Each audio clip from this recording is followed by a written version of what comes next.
नमस्कार दोस्तों, स्वागत है आपका दबंग लॉयर यूट्यूब चैनल पर। मैं हूँ आपका हर्षवर्धन भैया देशमुख और आज का हमारा इम्पोर्टेंट टॉपिक है skills essential for a lawyer to have a good practice and profession.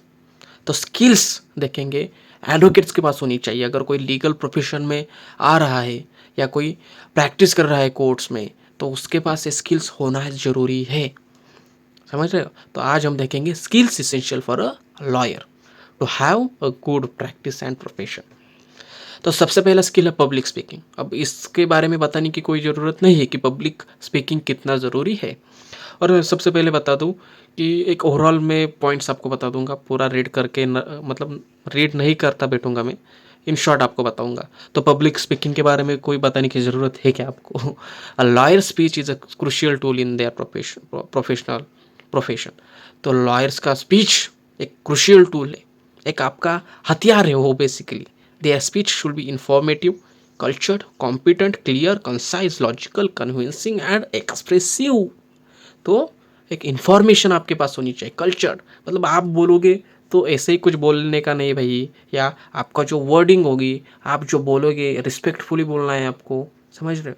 तो एक मतलब एक अच्छे वे में, एक अच्छी जो बात बोल सकती है, या डिप्लोमेटिक बोल सकते हो आप, मतलब बात करने का तरीका आपका इंपॉर्टेंट है। Effective communication is vital when presenting to जज clients and peers. Listening and understanding clients, opponent and जजेस इज इक्वली इंपॉर्टेंट। तो क्लाइंट्स को, अपोनेंट्स को या जजेस को सुनना और सुनने के बाद उस वो अंडरस्टैंड करना, समझ रहे हो, इक्वली क्या है, इंपॉर्टेंट है। पब्लिक स्पीकिंग सबसे इम्पोर्टेंट स्किल है। फिर है राइटिंग स्किल। हमको अलग अलग रिसर्च करना पड़ता है, समझ रहे हो, इंफॉर्मेशन को मतलब कलेक्ट करना पड़ता है। तो अलग अलग ड्राफ्ट्स बनाने पड़ते हैं, लीगल रिसर्च को राइट करना पड़ता है, समझ रहे हो, अलग अलग टॉपिक्स को, अलग अलग पॉइंट्स को लिखना पड़ता है, याद करना पड़ता है। तो आपकी जो राइटिंग स्किल होगी, ठीक है, अगर जज बन बन गए हो तो जजमेंट्स को राइट करना है आपको। तो राइटिंग स्किल भी आपको क्या होनी चाहिए, आनी चाहिए, एक इम्पोर्टेंट स्किल। राइटिंग स्किल क्या है, एक इम्पोर्टेंट स्किल है सक्सेसफुल बनने के लिए एज अ लॉयर। तो क्या करना है आपको, राइटिंग स्किल्स को क्या करें, इम्प्रूव करें अपने। फिर है ability to work with clients. आपको क्लाइंट के साथ वर्क करना है। बहुत बार क्या होता है कि एडवोकेट रूडली बात करते हैं अपने क्लाइंट से, या वो मतलब कि टेंशन में होते हैं। एडवोकेट्स हमेशा टेंशन में हो सकते हैं, या कोई कुछ बात सोच रहे हो सकते हैं। अगर आपके पास कोई क्लाइंट आए तो उस समय पर आपका दिमाग शांत रखकर आपको क्लाइंट्स क्या क्या कर मतलब क्लाइंट्स के साथ क्या करनी, बातचीत करनी, उसको हेल्प करना है। तो आपकी एबिलिटी होनी चाहिए कि क्लाइंट के साथ क्या कर सके, आप काम कर सके। Ability to work with clients, समझ रहे हो? Because legal industry revolves around around client oriented service. जो हमारा प्रोफेशन है वो क्या है, क्लाइंट ओरिएंटेड सर्विस है, ठीक है। इसलिए ये बात याद रखना। फिर है ability to search, analyse and apply logic.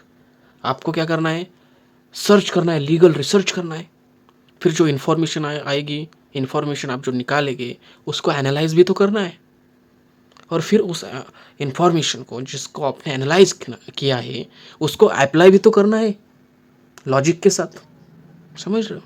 वो जो फैक्ट्स है, जो इन्फॉर्मेशन आपने को कलेक्ट की है, उसको प्रेजेंट भी तो करना है आपको जज के सामने, या किसी और के सामने। तो आपके पास वो एबिलिटी होनी चाहिए सर्च करने की, एनालाइज करने की, और उस इंफॉर्मेशन को लॉजिकली अप्लाई करने की, ठीक है। समझ रहे हो? आपको आर्गूमेंट्स भी तो करने हैं, समझ रहे हो? फिर स्किल है study of judicial practice and legal research. वो फिर से वही, मतलब वही बात है, उसमें कोई नया बताने के लिए आपको है नहीं। यहाँ पे पढ़ सकते हो, मैं इन शॉर्ट आपको बता रहा हूँ। इन डेप्थ आपको पढ़ना है तो आप थोड़ा सा वीडियो पॉज कर कर पढ़ सकते हो। इसकी पीडीएफ नोट्स भी है जो कि मैंने टेलीग्राम पर डाली है, लिंक्स डिस्क्रिप्शन में है। फिर ये टेक्नोलॉजी। टेक्नोलॉजी बहुत इंपॉर्टेंट है अभी भाई। तो चैट जीपीटी वगैरह आया है। चैट जीपीटी आने के बाद तो बहुत सारे एआई टूल्स, मतलब पहले भी थे एआई टूल्स, लेकिन एक एडवर्टाइज कब हुई, चैट जीपीटी के आने के बाद।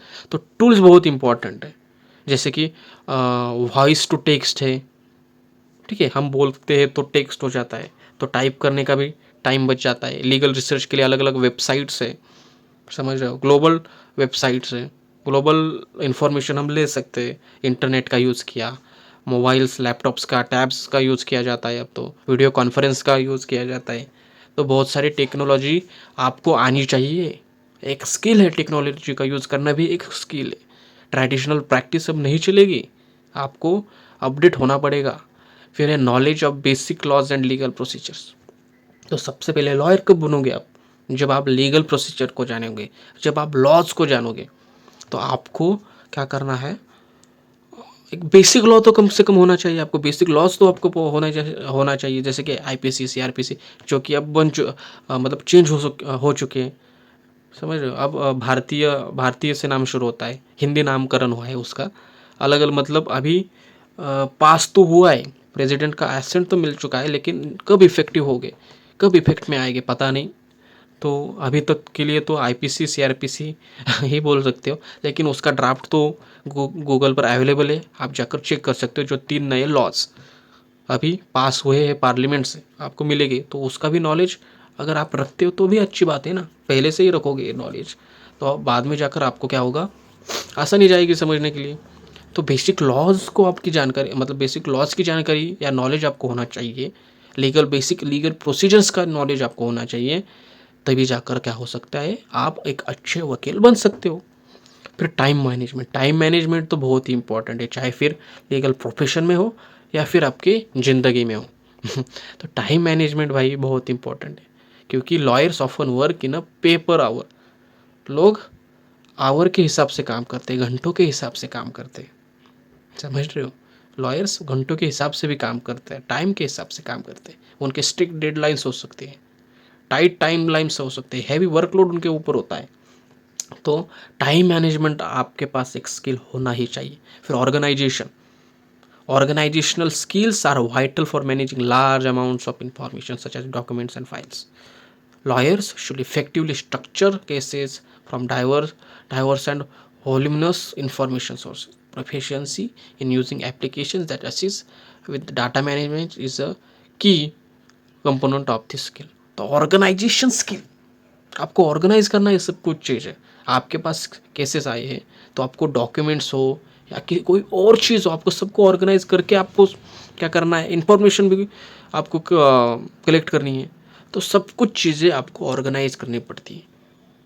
तो केस कैसे चलेगी, या फिर कब कुछ क्या करना है, मतलब क्या नहीं करना, क्या करना है, सब कुछ आपको ऑर्गेनाइज करना पड़ेगा। एक ऑर्गेनाइजेशन स्किल आपके पास होनी चाहिए, एक इम्पॉर्टेंट स्किल। फिर टीम वर्क की बात क्या ही करें, अगर लॉ फर्म में काम कर रहे हो आप, या फिर आपका खुद का ही लॉ फर्म है, एक टीम वर्क होना चाहिए। अगर आप किसी के साथ associates, dash dash and associates नाम नहीं लेता किसी का मैं, डैश डैश एंड एसोसिएट्स। तो एक टीम वर्क आपके पास होना चाहिए, समझ रहे हो।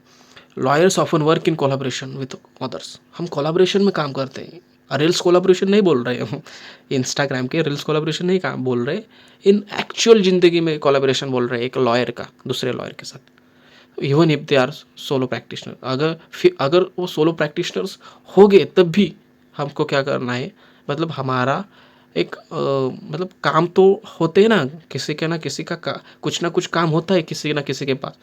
तो एक कोलैबोरेशन के साथ काम करना, एक टीम वर्क की स्किल्स होना एक इम्पॉर्टेंट है।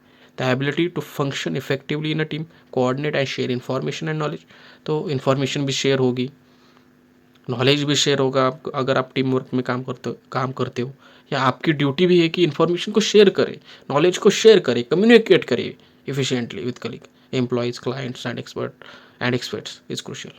तो एक इम्पॉर्टेंट बात है कि आप अगर टीम वर्क में काम कर रहे हो, तो आपको कोऑर्डिनेशन या शेयर इन्फॉर्मेशन को शेयर करना, या नॉलेज एंड इन्फॉर्मेशन को कम्युनिकेट करना में ये क्या है, एक आपकी ड्यूटी है अगर एक टीम वर्क में काम कर रहे हो।